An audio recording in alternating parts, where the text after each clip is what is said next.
Inicialmente, é, o Ricardo já fez aí uma breve, é, um schedule aí sobre como nós vamos conduzir. Então, primeiramente, a ideia eu vou fazer só a introdução, né? A ideia é falar um pouquinho do Lars, do laboratório em específico, e o papel do quântico para a cibersegurança, né? Bom, aqui nós temos aqui, eu até coloquei um QR Code que direciona para o nosso laboratório avançado de redes de segurança. É um laboratório vinculado aqui, né, nós temos o espaço físico aqui na Unesp de Bauru. Nós temos aí uma quantidade bacana de alunos de mestrado, doutorado, iniciação científica, que trabalham tanto com a parte quântica e também trabalham com outras técnicas. Na verdade, o laboratório ele tem como objetivo, né, de fomentar pesquisa no contexto da segurança em redes, né? E nossa proposta é de pesquisa, de buscar pesquisas de ponta, né? Então, disseminar a área da cibersegurança, que é a nossa paixão do laboratório, né? E a pesquisa colaborativa, né? E de ensino. Nós temos, acho que nós estamos hoje com 15 membros no laboratório, como eu já havia comentado.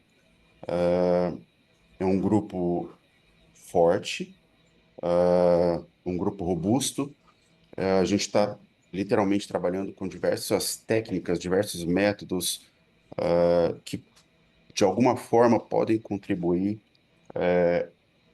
para mais especificamente com a detecção de intrusão, detecção de anomalias, detecção de deepfake, né? E a gente usa muito a IA. Não tem como, é difícil não fugir, né? Mas a gente acaba utilizando muito machine learning, deep learning, para esse contexto. E graças ao Ricardo e à Inaê, que estão aqui, que foram aí os precursores da parte quântica no laboratório, fico muito agradecido. Nós estamos, acho que, trabalhando com a parte quântica, acho que há uns 2 anos, 3 anos. Depois, Ricardo e Inaê me corrijam, mas é um prazer aí poder falar um pouquinho sobre a relevância aí da cibersegurança para o contexto quântico. O, Ricardo, se você puder passar um pouquinho. Então, olha só, pessoal, em primeiro momento, a ideia é de identificar, né, nesse tempo de pesquisa que nós estamos, que eu comentei, nesses 2 anos e meio, 3 anos aí de pesquisa na área quântica aplicada à cibersegurança, a gente conseguiu identificar muitos pontos importantes, né? E claramente a gente consegue enxergar que a computação quântica ela vai redefinir a cibersegurança, tá? Mas de que forma, né? A gente percebe que a computação quântica ela traz uma capacidade de processamento exponencial, né? Todo mundo já, já, já sabe, né? A gente está estudando, todo mundo que está aqui, né? Permite resolver problemas que antes para nós eram considerados insuperáveis pela computação clássica e para nós tudo que pro laboratório específico, né? Para o Lars que representa, isso para nós representa tanto uma oportunidade quanto um desafio, né? Ah, por quê, né? Muitos dos sistemas de segurança atuais, especificamente em criptografia, né, que a gente vai estar falando um pouquinho, são vulneráveis a ataques quânticos, né? Então, dessa forma surge aí para nós novas abordagens para proteção de dados, proteção do tráfego de redes, e a gente tem que acompanhar essas mudanças, né? Eu só estou dando uma olhadinha aqui no slide, os tópicos que nós apontamos. Bom, agora, com relação à criptografia pós-quântica, porque eu até falei um pouquinho, né, especificamente a criptografia nesse contexto para nós, é muito interessante, mas eu acho que primeiramente eu preciso dizer o que é, criptografia pós-quântica, né? Eu acho que é pertinente aqui. Vamos enxergar a criptografia pós-quântica como métodos criptográficos projetados para serem seguros contra, contra ataques realizados por computadores quânticos. Vamos pensar dessa forma, né? Importante também destacar que a criptografia tradicional, né, como a gente conhece aí a RSA, a curva elíptica, né, o ECC, ela se torna vulnerável a ataques quânticos, né? Como nós já vimos em alguns momentos, né? Utilizando o algoritmo de Shor, por exemplo, né? Então, mostra essa vulnerabilidade da criptografia tradicional. Então, com isso, a criptografia pós-quântica, ela está sendo desenvolvida, né? Está sendo desenvolvida para criar sistemas que resistam a essas capacidades. Então, a gente percebe que os algoritmos pós-quânticos, eles visam garantir a segurança de comunicações, transações financeiras, ah, contra futuros ataques quânticos, né? Então, pensando além, né? Também nas nossas pesquisas, a quantidade de artigos, e até eu acho pertinente falar, acho que o professor Felipe Fanchini vai, vai palestrar amanhã, né? É um prazer muito grande dele estar contribuindo conosco no laboratório, no LARS, né? Inclusive, o Felipe, que vai falar um pouquinho também, ele é aluno de doutorado do Felipe Fanchini e futuramente aluno de pós-doc no LARS, né? O Felipe Fanchini, professor de física, do departamento de física aqui da Unesp de Bauru, ele, ele tem uma curadoria de artigos, de papers sobre criptografia, sobre tudo que é quântico. Ele disponibiliza no LinkedIn. Isso está contribuindo demais para nós, na visão, para que nós possamos até trocar essa ideia hoje aqui, né? A visão que nós temos. Por exemplo, quando a gente fala em quanto machine learning, que foi muito bem abordado pelos palestrantes anteriores, né? Para nós da área de cibersegurança, ele pode revolucionar a detecção de ameaças cibernéticas, né? Os algoritmos de machine learning quântico, a gente percebe que ele processa dados e pode detectar padrões anômalos em redes de forma rápida e eficiente, né? Principalmente quando a gente fala em ameaças em real time, né? Com uma maior precisão. Eu posso até citar aqui alguns exemplos de algoritmos que já foram até detalhados, muito bem detalhados, né? Como o Quantum Support Vector Machine, o Quantum Convolutional Neural Network, já demonstraram na área da cibersegurança que eles possuem potencial para melhorar a detecção de anomalias, detecção de intrusão, em comparação com os métodos clássicos, né? Então, para nós da área de cibersegurança, é é um caminho inevitável, né? É, e que não tem como voltar atrás. Qualquer coisa, Ricardo, Inaê, e Felipe, se vocês quiserem complementar alguma coisa, fiquem à vontade, tá? Agora, aproveitando aí a deixa, né? da parte de criptografia, nós temos o QKD, né, que é o Quantum Key Distribution. Eu acho pertinente falar também sobre ele aqui. Estou tentando abordar tudo que nós estamos levantando em pesquisas e, consequentemente, o que o Ricardo, a Inaê e o Felipe Malo vão abordar das suas pesquisas, né? Uma parte mais técnica, né?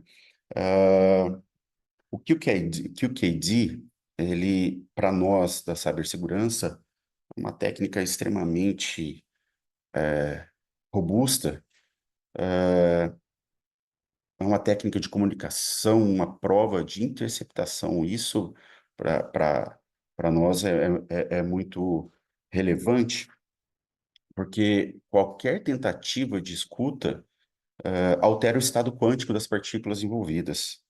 Então, é, isso permite detectar intrusões imediatas, né? Então, é uma linha muito grande, muito pertinente para o nosso laboratório, né? É, o QKD, ele é fundamental para as comunicações seguras. Percebemos também para setores críticos como defesa e finanças, né? Também está sendo muito aplicado em outros países. Aí eu vou falar um pouquinho depois sobre isso. Agora, pesquisas recentes utilizam até, já comentei, né, o Quantum Convolutional Neural Network, mas também a técnica de redes adversárias generativas quânticas, né? Ah, também a GAN, na verdade, muito conhecida em aprendizado de máquina clássico, só que nessa pegada quântica, que explora, então, o poder de computadores quânticos que para gerar dados ou simular distribuições de probabilidade de uma maneira mais eficiente, né? E é um caminho também que percebemos a, a importância da aplicação para o nosso laboratório, né? Então, essas pesquisas que envolvem QCNN e o QGAN, né, para identificar intrusões em redes, né, a gente percebe que são técnicas quânticas promissoras, principalmente para grandes volumes de dados, que a área da cibersegurança utiliza-se, né, um tráfego excessivo de dados, né, e a proposta de analisar grandes volumes de dados e poder detectar padrões anômalos com uma precisão maior em um tempo menor, né, que não seja custoso, para nós é extremamente válido. Só que também percebemos que essas aplicações ainda estão numa fase experimental, né? Dependem de avanços no hardware quântico, também já foi comentado, né? Para que possa ser realmente plenamente utilizado, tá? Ah, o Ricardo, só perguntando eu tenho mais algum outro slide ali? Tenho, né? É isso mesmo. Valeu. Agora, tratando sobre desafios e limitações, pessoal, eu achei interessante colocar como um tópico. Nós do laboratório, nós acreditamos que os principais obstáculos para uma implementação prática, como a necessidade de um hardware quântico especializado, e a presença de ruído ainda impacta na precisão dos cálculos, né? Isso acontece também com, com as técnicas, né, que foram apresentadas, né? Então, isso de uma forma ainda acaba sendo ainda um desafio que deve ser superado, né? Para que a gente possa ter algo prático, né? Agora, como desafios e preparação para a era pós-quântica, acho que eu coloquei esse tópico também, né? Ele refere-se a um momento em que os computadores quânticos estarão suficientemente avançados para afetar a cibersegurança de uma forma global, né? Ah, a preparação envolve a transação para algoritmos de criptografia pós-quântica, além do desenvolvimento de protocolos híbridos, ah, que, na verdade, quando a gente fala em híbrido, né, sempre a necessidade da combinação do quântico com o clássico, né? Nos artigos, a gente consegue perceber que diversos países já estão investindo em pesquisa e desenvolvimento de padrões para a segurança pós-quântica, né? Já pensando, né, em proteger infraestruturas de comunicação crítica e ameaças futuras, né? Então a gente percebe que, falando como membro do laboratório, ah, é, nós temos um avanço muito grande a se conquistar. Precisamos explorar, é o que estamos fazendo nesse momento, e como esse evento, né,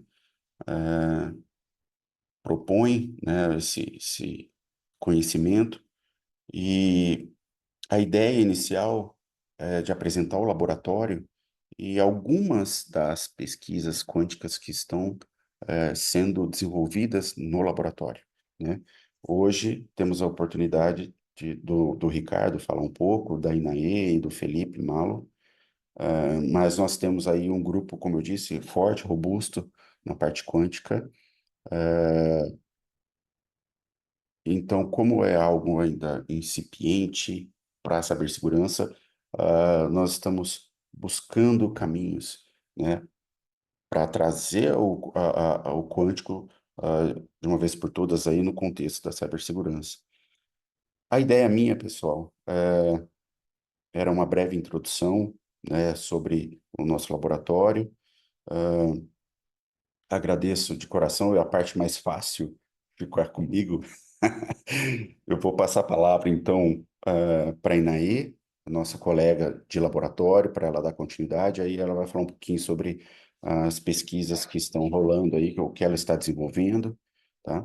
Então, primeiramente, agradeço muito o convite, novamente, ao Ricardo. A Maria Angélica, fico muito feliz aqui de poder encontrá-la.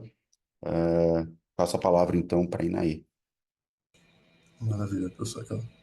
E daí, então, se estiver disponível, eu dou Boa noite. Estão me ouvindo? Estamos sim. Ah, perfeito. Bom, gente, primeiramente queria agradecer a oportunidade de estar aqui, queria agradecer o convite do Ricardo, ele se envolveu aí nessa organização e foi bem legal, assim, ter lembrado da gente, né? A gente está aí Tamo junto. faz o quê? Uns 2 anos e meio aí, encarando É, essa parte da computação quântica juntos, né? Indo atrás de um monte de coisa diferente, tentando colaborar também, né? Trazer novidades e envolver o pessoal do laboratório. Então é bem legal poder trazer um pouco do que a gente está fazendo aí para tantas pessoas interessadas. Bom, acho que o áudio está um pouquinho baixo, talvez se eu me aproximar aqui, o meu microfone não é dos melhores. Tá um pouquinho melhor agora? melhorou, né? Melhorou. Beleza. Bom, eu vou começar falando um pouco, então, sobre a minha pesquisa do mestrado, que é o principal, né? Eu faço mestrado com orientação do professor Kelton e estou conduzindo algumas pesquisas também na parte de computação quântica, na parte de cibersegurança, com outros membros do laboratório. Bom, começando então com a parte do mestrado, minha pesquisa ela é voltada para uma parte um pouco mais de engenharia de software, assim, do que desenvolvimento de código, né? E tem um foco assim em pensar de que maneira que que as métricas que a gente usa para avaliar a qualidade e funcionamento de código clássico poderiam se traduzir para um ambiente quântico, né? Porque a gente sabe, por exemplo, que se você usar uma linguagem X, ela é mais eficiente que uma linguagem Y, então às vezes o tempo de processamento é menor, ou, enfim, a velocidade com que uma equação é feita é menor se você faz a equação direto no código do que se você chama a função, mas também depende da linguagem. Então tem todo esse trabalho, né, em questão de otimizar os processos, de se fazer com que o seu código seja o mais eficiente possível. E a gente consegue imaginar que isso seria muito bom também para a computação quântica, né? Especialmente numa situação em que a nossa programação, a qualidade dos nossos resultados depende tanto desse tempo, né, que o código está sendo rodado. Então, por exemplo, o computador quântico ele traz diversos problemas, né, de instabilidade dos qubits, de não conseguir manter uma informação por tanto tempo, de perder uma rotação, por exemplo, por pequenas interferências ou por questões de tempo mesmo. Então, se a gente consegue pensar em uma otimização por parte de código, né, de que maneira que a gente consegue fazer já da nossa parte, né, de programador, já criar o melhor código possível para que a máquina tenha a maior facilidade de lidar com aquilo depois na hora de compilar, de transpilar, de processar e tudo mais, a gente poderia ter grandes vantagens, né? Então, a pesquisa do meu mestrado é voltada para isso. Então, buscar maneiras aí de definir, de ver como é que a gente consegue definir o que é um bom código, né? De que forma que a gente consegue definir essas métricas, por assim dizer.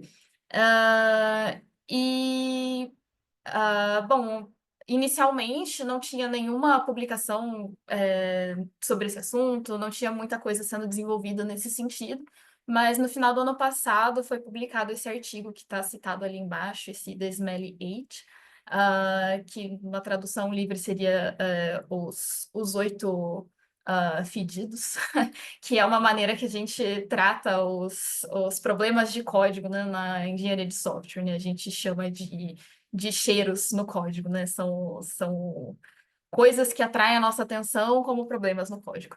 Então, foi publicado esse artigo que apresenta 8 métricas para justamente avaliar um código como bom ou como ruim. Mas ele traz algumas questões, né, como, por exemplo, diminuir a profundidade do código, de que forma as aplicações na programação conseguem gerar circuitos mais otimizados ou mais curtos e tudo mais, mas não tem uma avaliação muito direta no efeito que isso traz no código, né? Então, por exemplo, se você faz todas essas coisas, se você tem um código melhor, né, mais otimizado, mais curto, que roda mais rápido, mas o que que isso faz com os resultados da sua programação, né? Então, não tem muito essa avaliação, e isso é parte do que é proposto na minha pesquisa. Então, tanto aplicar essas métricas, buscar como elas seriam bem adaptadas no ambiente de desenvolvimento quântico, e ver qual que é o resultado disso, né? Então, se o circuito é menor, ele realmente vai ter menos erros, se eu aplicar todas essas métricas, realmente eu vou ter resultados melhores no final. Então, é uma pesquisa ainda em andamento, né? Ela está nas primeiras etapas aí de aplicar os algoritmos que vão ser avaliados nesse contexto e tudo mais, mas é essa ideia geral. Se você quiser passar, Ricardo. E aí, tem outras 3 pesquisas, né? A primeira também voltada para essa parte.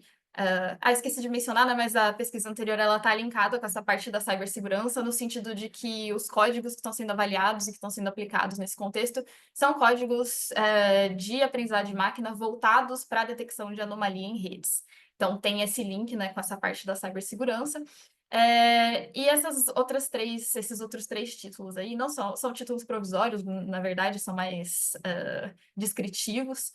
São outras 3 pesquisas que eu estou conduzindo dentro do laboratório, 2 com um colega da pós-graduação, o Matheus, acho que ele deve estar aí na palestra também. Na verdade, as 3 com ele, e uma delas a gente está em parceria com o laboratório de pesquisa da UFSCar também. Bom, a primeira também tem esse link, né, com a questão da cibersegurança, então, uma pesquisa, uma exploração da aplicação de machine learning quântico e diferentes otimizadores na detecção de tráfego suspeito em redes IoT. Mas, assim, essas são pesquisas que estão um pouco mais lentas, né? Elas não têm a mesma prioridade do mestrado, então elas também não têm aí grandes resultados para serem discutidos ainda, mas quem sabe numa próxima edição do evento a gente traga coisas um pouco mais animadoras aí para discutir. Estamos fazendo aí um levantamento também de utilidades e aplicabilidades de algoritmos de quantum machine learning, buscando as limitações, melhorias que podem ser aplicadas. E a gente está começando também um trabalho pensando em otimizar, fazer uma comparação, né, de custos de resultados, otimizando problemas do tipo cubo. Imagino que o pessoal que mexe mais com machine learning tem uma ideia melhor do que se trata, né? Mas é basicamente um algoritmo aí em que a gente modela um problema de uma maneira que a gente possa aplicar um otimizador para buscar o melhor resultado. Ah, mas aí essa pesquisa em si ela não é tão direcionada para a parte da cibersegurança, né? Mas ela também está aí nessa questão da computação quântica. Bom, falei um pouquinho mais rápido, assim, né? Como eu comentei, não tem muito resultado para apresentar e tal, mas é mais para passar uma ideia aí do tipo de coisa que a gente está trabalhando no laboratório. E vou passar a palavra então para o Felipe, para ele contar um pouquinho sobre as pesquisas que ele está conduzindo também. Muito obrigada. Maravilha, Ney. Obrigado. Felipe Melo, tá por aí? Ouvindo, pessoal? Opa, tranquilo. Dá para ouvir? Feito. Tá com áudio? Dá para ouvir tranquilo aqui. Tranquilo. Beleza. Então, primeiramente, né, me apresentando, eu sou o Felipe, eu faço doutorado, estou no último ano agora do doutorado em Ciência da Computação na Unesp. Queria agradecer também, né, começar agradecendo a organização aí, o pessoal, o Ricardo, é, pelo excelente evento aí que a gente está tendo. E então, comentar, né? Eu sou físico, então eu vim da física na Unesp, né? Eu fiz licenciatura e bacharel na Unesp e aí, desde a iniciação científica, então, eu me envolvi bastante tanto com a parte de computação quântica, né? E informação quântica, mas com a parte de machine learning também desde a iniciação científica.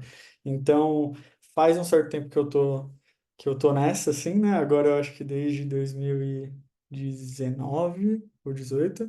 Então, faz uns 5, 6 anos aí que eu estou trabalhando com essa parte. E agora, uma novidade para mim vai ser esse link com o Lars aí, com a parte da cibersegurança, né?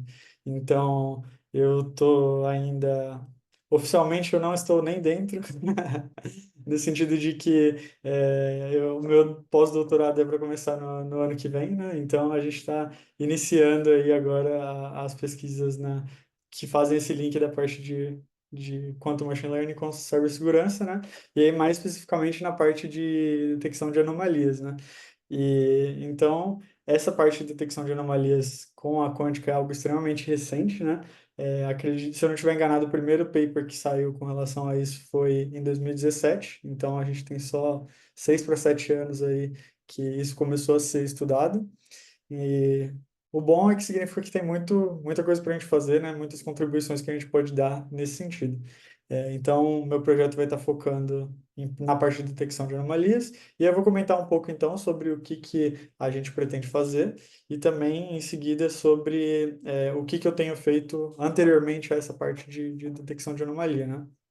Então, primeiro é interessante a gente fazer uma análise de benchmarking, né, e simplesmente ver como que esses modelos se comparam com relação aos clássicos, né, e tentar entender quais são os desafios e quais são as limitações dos modelos quânticos atuais frente aos clássicos, né, e o que eles podem entregar em termos de precisão e não só precisão, mas os insights que a gente pode tirar do estado atual, do estado da arte, agora para a detecção de anomalias, né? É, Em paralelo também, algo que talvez seja o interesse principal seria essa questão de gerar contribuições metodológicas na engenharia de algoritmos para detecção de anomalias. Então, algo que eu estou particularmente muito interessado é na parte de codificação da informação, que é um bottleneck muito, muito grande assim, para quando você vai trabalhar com quantum machine learning, né? Que pela limitação da quantidade de qubits que a gente consegue operar atualmente, né?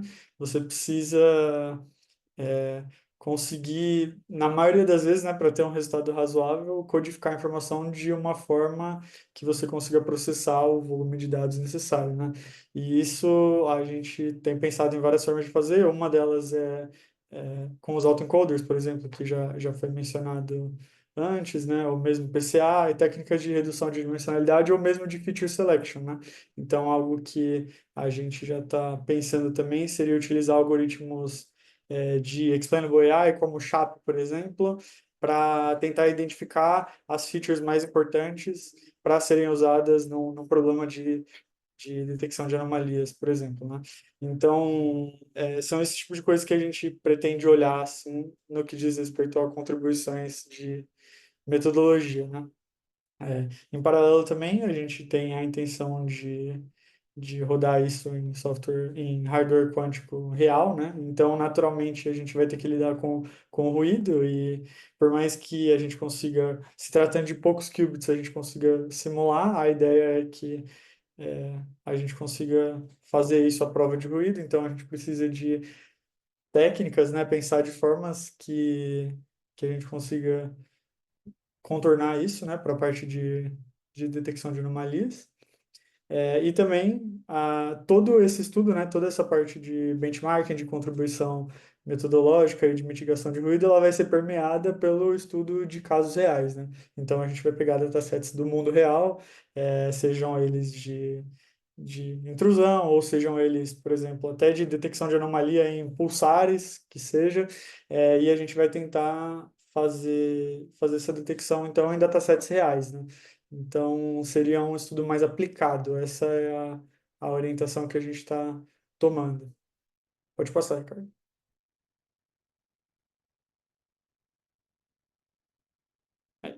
Aí, só para comentar, então, rapidamente, né?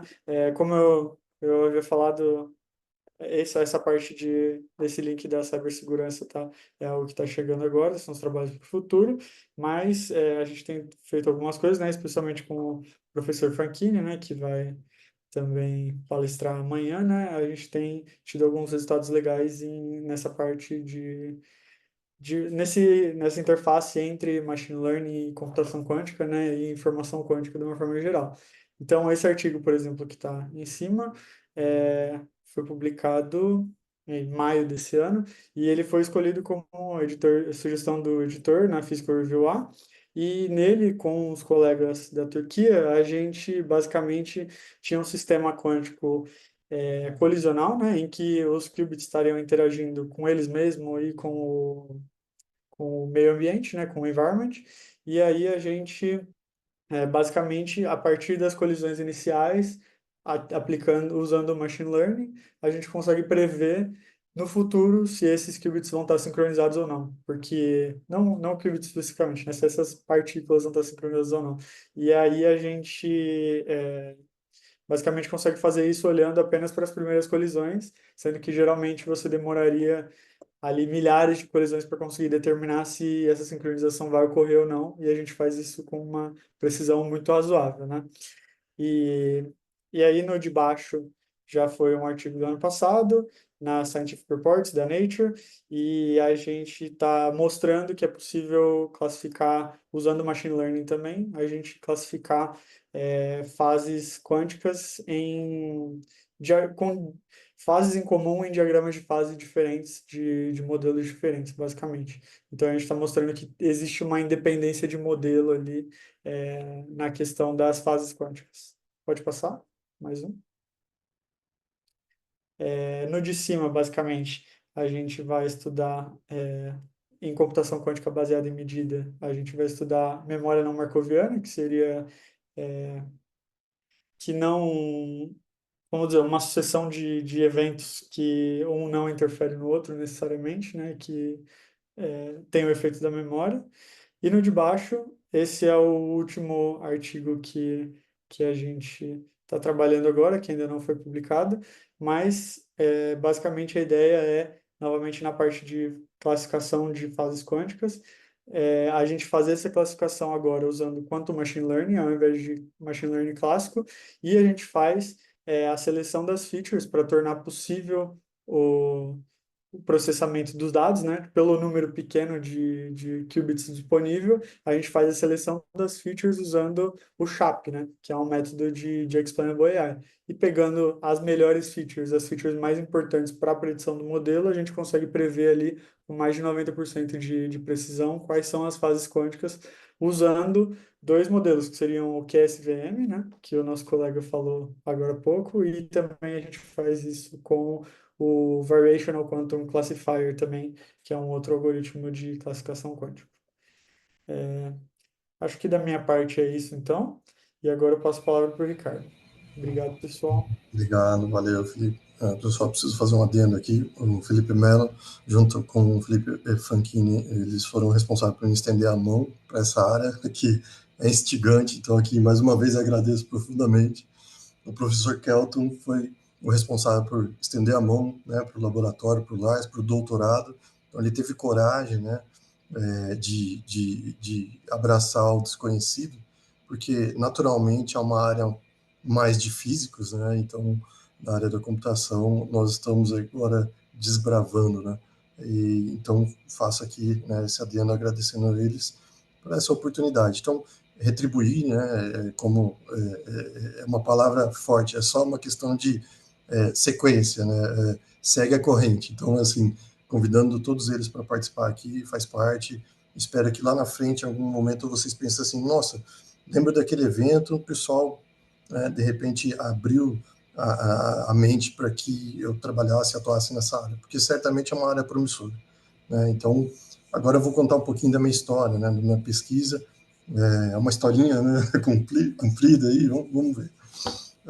Vocês conseguem me ouvir bem, né? Ok. A questão é a seguinte, pessoal. Infelizmente, nós não podemos divulgar tudo, né? Então, assim, é um recorte da pesquisa, tá? Mas é muito interessante. É algo que está acontecendo no laboratório, para que vocês tenham a percepção de como essa pesquisa aconteceu, né? Eu trouxe números, não exatamente os resultados. Mas do que eu estou falando aqui? Nós estamos preocupados, né? A minha linha de pesquisa é voltada para o sistema de detecção de intrusão quântico. Se vocês pesquisarem e derem uma googada, KIDS provavelmente vocês não vão encontrar facilmente, né? Vários artigos mencionando essa abreviação, né? Mas qual que é a ideia? É de tentar prover um sistema quântico de detecção de intrusão utilizando o sistema quântico, e para isso nós estamos trabalhando com imagens, então Deep Learning. E por que clássico versus quântico aqui? A ideia é de comparar. Bom, o clássico já está muito bem, vamos dizer assim, reconhecido, né? Já se provou válido e talvez até a melhor arquitetura que nós temos hoje para visão computacional, utilizando IA. Então, pensar como comparar, né, os resultados do clássico com o quântico, esse seria um ponto inicial. Ver qual é o comportamento de um circuito clássico frente a um circuito quântico. Então, vamos lá. E aí a lição de casa, né? Isso não é novidade para ninguém, é só para mostrar realmente o diagrama aqui do desenvolvimento da metodologia. A metodologia em si, eu não posso esclarecer muito a princípio, né? Mas eu vou chegar lá e vou explicar por quê. Bom, então nós trabalhamos com dataset, que representam datasets de tráfego de dados, e por que alguns, né, datasets? Porque pode ser que fique enviesado, né, os experimentos se a gente utilizar apenas um. Então, são datasets distintos. Nós trabalhamos naturalmente com o tratamento do pré-processamento, né, do dataset, então, limpeza de dataset, conversões, né, normalização, redução de dimensionalidade e não, quer dizer, então nós vamos já trabalhar aqui também um contexto de comparar qual é o impacto de reduzir a dimensionalidade utilizando, por exemplo, método PCA ou não utilizando, pensando que circuitos quânticos têm uma limitação com relação aos qubits, e aí, pensando nos qubits como representantes das imagens, então, naturalmente, um pixel, um qubit. Então, se eu tiver uma imagem muito grande, e imaginando o contexto real que a gente vive da era NISQ, com os computadores quânticos com restrição de qubits, né, é claro que isso não seria possível. isso é interessante para o nosso contexto, porque pegar um dataset de tráfego de dados, normalmente temos lá 16, 30, 40 recursos, então ainda é algo que pode ser experimentado no contexto do universo quântico. Nós temos aí alguns computadores da IBM que nós temos acesso com até 133 qubits, né, de forma gratuita, se bem que 10 minutos não daria para startar os nossos experimentos aqui, eu vou explicar por quê no próximo slide. Bom, eu tenho que confrontar, então, né, o clássico com o híbrido para ter noção de qual é o comportamento de um sistema híbrido frente a um sistema clássico. E aí, a partir daí, ter alguns insights, né, para poder, eventualmente, trabalhar com outra, por exemplo, alguns outros ajustes de hiperparâmetros, funções de custo, otimizadores, taxa de aprendizado, tamanho de batch de imagens, enfim, são parâmetros que têm que ser, nesse primeiro momento, experimentados. Depois de rodar alguns experimentos, nós temos que avaliar, né? Então, usar métricas de aferição de desempenho e comparar os modelos, ver como é que eles estão se comportando e se há algo que pode ser resolvido mediante aos hiperparâmetros, né, ajustes de hiperparâmetros ou não. E aí, claro, que o nosso experimento, a ideia era prover, então, um sistema de detecção de intrusão quântica, nós precisamos dos melhores modelos. Então, por que eu tenho aqui no 6 o Top Performer Models? É porque nós filtramos os melhores modelos e aí vamos estudá-los mais a fundo. Tá? Então, como eu disse, é apenas um recorte, eu não posso trazer tudo agora abertamente, mas a estatística dessa pesquisa é, nós estamos trabalhando com 31 redes híbridas, 26 clássicas, ela está distribuída entre arquiteturas e frameworks. Na híbrida, 5 arquiteturas, na clássica, 3, e 3 frameworks distintos. Eu lembro até, na primeira palestra da Ana Paula, e isso é válido, muitos pesquisadores da área já falam. Parece que está acontecendo aquela corrida maluca, né? Tudo ao mesmo tempo agora. Então, assim, ainda não tem um vencedor. E por que eu vou investir exatamente, né, apenas em uma determinada solução? Nós temos que experimentar. Então, isso dá mais trabalho ainda. Nesses experimentos que nós realizamos nessa pesquisa, foram lançados 7.249.384 imagens nessas redes. Só que aí tem uma continha diferente aqui. Todas as redes foram treinadas por 30 épocas, então nós podemos multiplicar aqui por 30. Mas quem trabalha com redes neurais convolucionais, por exemplo, sabe que não é de primeira que nós arquitetamos e configuramos os layers e já sai funcionando numa boa, eu posso treinar ela completamente. Eventualmente tem um problema, eventualmente um hiperparâmetro que foi ajustado dá um resultado péssimo, nós temos que trocar uma função de perda, otimizador, e tem que ir experimentando. Então, tudo isso leva tempo. Mas mesmo assim, a hora que a rede está pronta, ela rodou perfeitamente, te entregou um resultado, inúmeras são as vezes que nós somos lançados à indagação, será que se eu ajustar um pouquinho mais a taxa de aprendizado, não vou ter um resultado melhor? Pronto. Aí é uma questão de rodar novamente todo o treinamento. E isso, de certa forma, demanda tempo. Para vocês terem ideia, dois dos nossos maiores experimentos, cada um deles trabalha com 926 mil imagens. Então, nós estamos falando aí de um tempo de treinamento em uma das redes 12 dias, a outra mais ou menos 10 dias. Então, não dá para errar muito, né, aquilo que você está ajustando nos hiperparâmetros, esperar 12 dias para ver que aquilo que você fez te trouxe um resultado péssimo. Então, por isso que eu disse que essas imagens foram lançadas nas redes, processadas vezes 30, mas, na média, cada uma das redes foram experimentadas 4 ou 5 vezes. Tá? Então, por que eu estou falando isso? Porque o tempo total de treinamento é se tudo tivesse dado certo de primeira. E, na realidade, não é assim que funciona. Então, nós temos aqui o trabalho de um ano todo. E o tipo de detecção que nós estamos buscando? Binária, né, que é tráfego normal ou tráfego anômalo. E por assinatura. Assinatura é reconhecer o tipo de ataque que foi realizado naquele determinado pacote, naquele determinado tráfego de rede. E aí alguém pode pensar assim, nossa, de assinatura é muito mais interessante. Não necessariamente. Assinatura nós já conhecemos aquele ataque, mas a literatura tem apontado que o ataque do dia zero tem aumentado consideravelmente. O que isso significa? Significa que novos tipos de ataques estão surgindo constantemente. E se eu não tiver um sistema que seja capaz de detectar um tráfego normal e um anômalo, eu só tiver um sistema que seja capaz de detectar por assinatura, provavelmente o meu sistema será falho. E aí é um grande problema, permitir que um tráfego de rede passe considerando normal algo que é efetivamente um ataque. Experiências na área, tá, pessoal? Já tive situações em que uma empresa sofreu um ataque do ransomware, perceberam que estava crescendo muito volume de dados no servidor, no HD do servidor, interromperam a comunicação, derrubaram o servidor, e aí vem, né, aquela questão de tentar mitigar o problema. Bom, sistema desatualizado, sistema pirata, era o Windows sem ser oficial. Então, são questões que acabam levando para o caos, né? E pensando em sistema de detecção de intrusão, ele tem que estar apto, então, a ideia é que seja um híbrido, né, no sentido de ser capaz de detectar ataques binários, né, do tipo que controla tráfego normal, rotula tráfego normal e anômalo, e por assinatura, que é reconhecer o tipo de ataque. Aqui são as nossas figurinhas, né? É claro que isso é do dataset NSL KDD. Então, qual que é a ideia?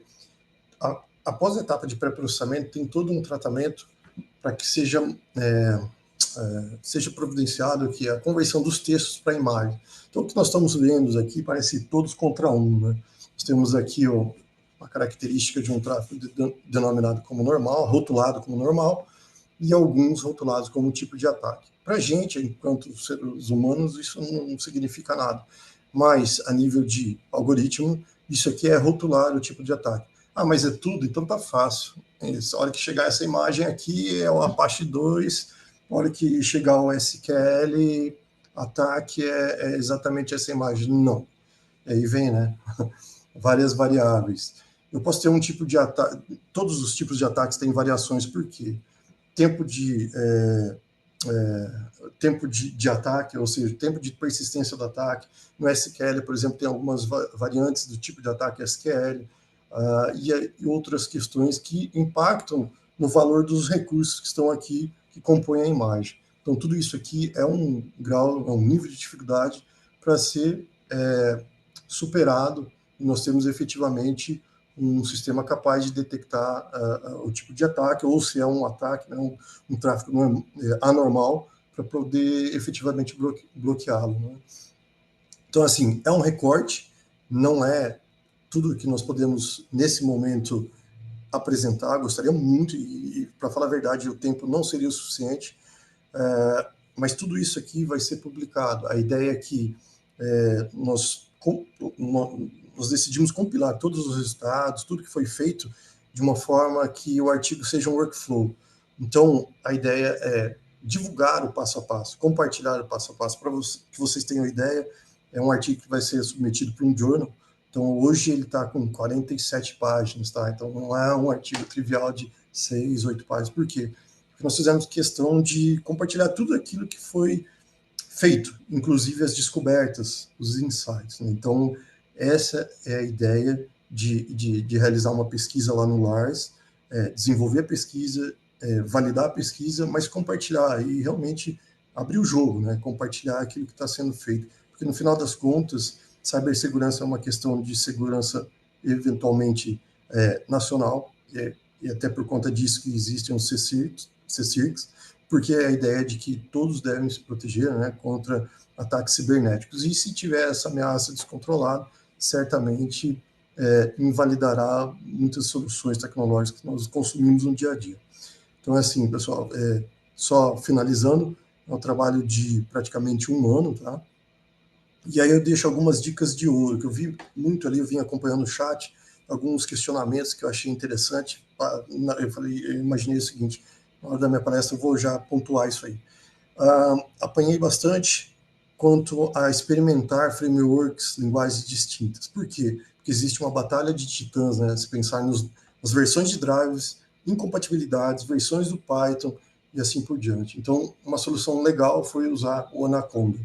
Nós temos que encapsular nosso experimento. Então, fica independente e acaba não afetando aquilo que você já tem eventualmente rodando, né?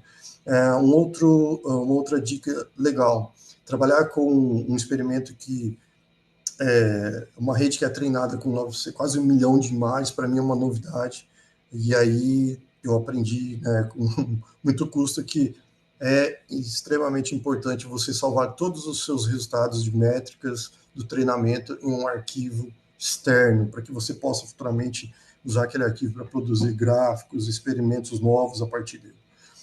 E um outro detalhe importante, que apesar de a gente ter um hardware robusto no laboratório, eu ainda tive que trabalhar com coletor de lixo após cada treinamento, após o treinamento de cada época nas redes mais pesadas, tá?